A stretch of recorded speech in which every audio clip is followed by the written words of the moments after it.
हाय दोस्तों, कैसे हैं आप लोग। हम आपके अपने YouTube चैनल केमिस्ट्री गुरु में स्वागत करता हूं। तो बच्चों, आज हम लोग पढ़ेंगे मोल निकालना और मोल निकालने के साथ साथ हम पढ़ेंगे तुल्यांक के भार ज्ञात करना। तो चलिए प्यारे बच्चों, सबसे पहले हम सीखते हैं मोल कैसे निकालते हैं, मोल की गणना कैसे करते हैं। खास करके प्यारे बच्चों, ये 11 वाले सिलेबस में है, लेकिन आपको बता दें हम ये कक्षा 11 और 12 के लिए वेरी इंपॉर्टेंट है। अगर आप मोल निकालना नहीं सीख पाएंगे प्यारे बच्चों, तो आप कोई भी टॉपिक नहीं लगा पाएंगे। जैसे सोल्यूशन हो गया, या रासायनिक साम्य हो गया, आयनिक साम्य हो गया, विद्युत रसायन हो गया, कोई भी चैप्टर अगर आप मोल निकालना नहीं जानते हैं तो आपको बहुत समस्या हो जाएगी। तो चलिए प्यारे बच्चों, सबसे पहले हम आपको मोल निकालना सिखाते हैं। तो चलिए बच्चों, एक बेसिक फार्मूला मोल का सबसे पहले हम सीखते हैं। पहला क्या है? मोल। तो मोल बराबर बच्चों आपको ध्यान रखना है, मोल बराबर होता है किसी पदार्थ का भार ग्राम में बटे पदार्थ का अणुभार बटे पदार्थ का अणुभार। ठीक है प्यारे बच्चों, एक फार्मूला आपको ये ध्यान रखना है और दूसरा आपको याद रखना है बच्चों, मोल बराबर किसी गैस के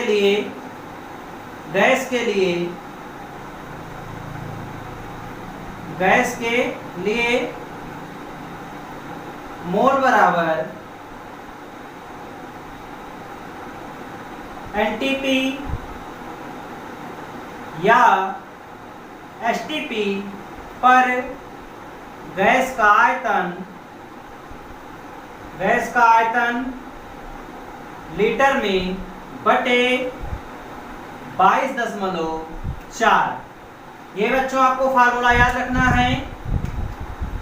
और तीसरा है मोल बराबर किसी में अणुओं की संख्या अगर ज्ञात करना तो मोल बराबर अणुओं या परमाणुओं या आयनों या कणों की संख्या बटे आवोगाड्रो संख्या।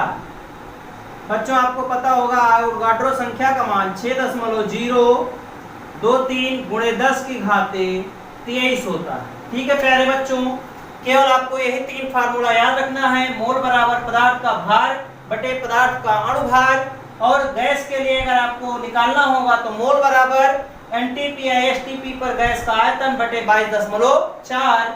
और हम निकालेंगे मोल अगर आपको निकालना है तो अणुओं, परमाणुओं या आयनों की संख्या या कणों की संख्या बटे आवोगाड्रो नंबर। और आवोगाड्रो नंबर का मान होता है 6.023 × 10⁻23। तो प्यारे बच्चों, ये फार्मूला आपको ध्यान रखना है, वेरी इंपॉर्टेंट है। यहीं से आप किसी भी तत्व की मोल की संख्या आप निकाल सकते हैं। तो चलिए प्यारे बच्चों, एक एग्जांपल हम समझते हैं, नोट कर लीजिए, इसको आगे बढ़ते हैं।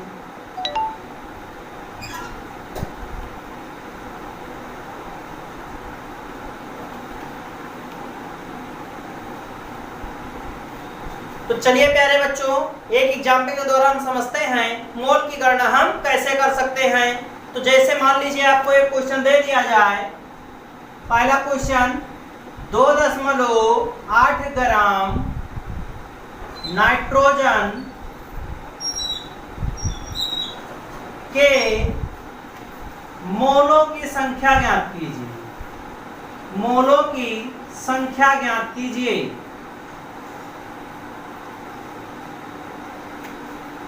देखिए प्यारे बच्चों, नाइट्रोजन का यहाँ तात्पर्य होगा N2 से। किससे तात्पर्य होगा बच्चों? नाइट्रोजन का तात्पर्य यहाँ N2 से है। तो किसकी संख्या ज्ञात करने के लिए हमें कह रहा है? मोलों की संख्या से। तो बच्चों अभी हमने आपको बताया था मोल बराबर पदार्थ का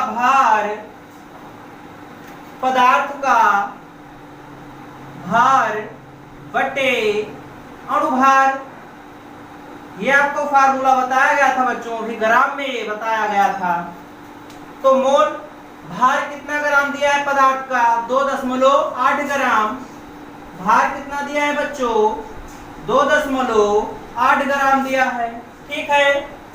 नाइट्रोजन का अणुभार, जिसका आपको भार दिया होगा उसी का अणुभार हमें यहाँ पे रखना होगा। तो अणुभार नाइट्रोजन का मान होता है प्यारे बच्चों, N का मान होता है 14। नाइट्रोजन का अणुभार कितना होता है प्यारे बच्चों? 14। तो एक नाइट्रोजन के लिए 14 होता है, तो दो नाइट्रोजन के लिए कितना हो जाएगा बच्चों? बिल्कुल सही 28। N2 का अणुभार बराबर, एक नाइट्रोजन का होता है बच्चों 14, लेकिन दो नाइट्रोजन है तो गुणे 2, 14 दूना 28। ये किसका भार है बच्चों? N2 का भार। अब प्यारे बच्चों नाइट्रोजन का हमें भार मिल गया है और नाइट्रोजन का अणुभार पता है, तो आप वैल्यू रखिए मोल बराबर हो, हमने आपको अभी बताया मोल बराबर भार बटे अणुभार। भार आपको दिया है 2.8 ग्राम, अणुभार आ गया बच्चों 28। दशमलव हटाएंगे, एक जीरो बढ़ाएंगे, ये कैंसिल हो जाएगा, 1/10 कैलकुलेट करेंगे 0.1। देखिए प्यारे बच्चों मोल निकालना बिल्कुल ही आसान तरीका है।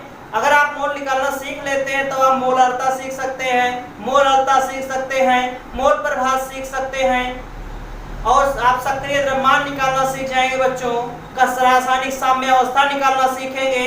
अगर आप मोल निकालना नहीं सीखते प्यारे बच्चों तो आपको बहुत ही समस्या होगी, इसलिए आपको मोल निकालना जरूर से जरूर आना चाहिए। ये आपको हम मोल निकालना इतने आसान तरीके से बताएंगे कि आप कभी नहीं सोच सकते हैं कि हाँ इतना आसान हो सकता है मोल निकालना। ठीक है प्यारे बच्चों, नोट कीजिए, अगला एग्जाम्पल लेते हैं। चलिए आगे बढ़ते हैं।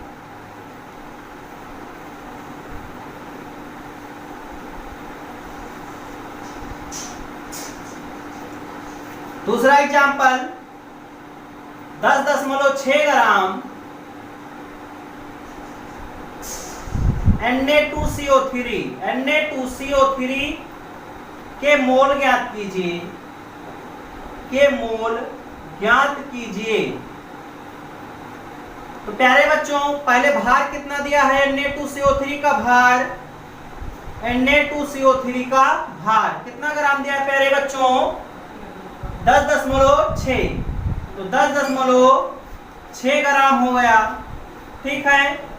अब Na2CO3 का अणुभार आपको प्यारे बच्चों पता होना चाहिए, Na बराबर होता है 23, C बराबर 12, O बराबर 16। प्यारे बच्चों जिनको अणुभार निकालना नहीं आता, चलिए हम उनको अणुभार भी निकालना सिखा देते हैं। कैसे निकालते हैं अणुभार? तो Na2CO3 का अणुभार देखिए प्यारे बच्चों, अणुभार निकालेंगे कैसे? कितने नाइट्रोजन हैं? 2, तो लिखिए 2, और हमने बताया Na का मान कितना होता है बच्चों? 23, तो 2 गुणे 23 प्लस कार्बन का मान कितना है बच्चों?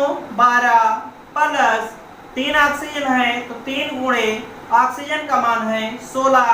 इसे कैलकुलेट करेंगे, 23 दूना 46 प्लस 12, 16 तिया 48। इसे कैलकुलेट करेंगे बच्चों तो आएगा 106।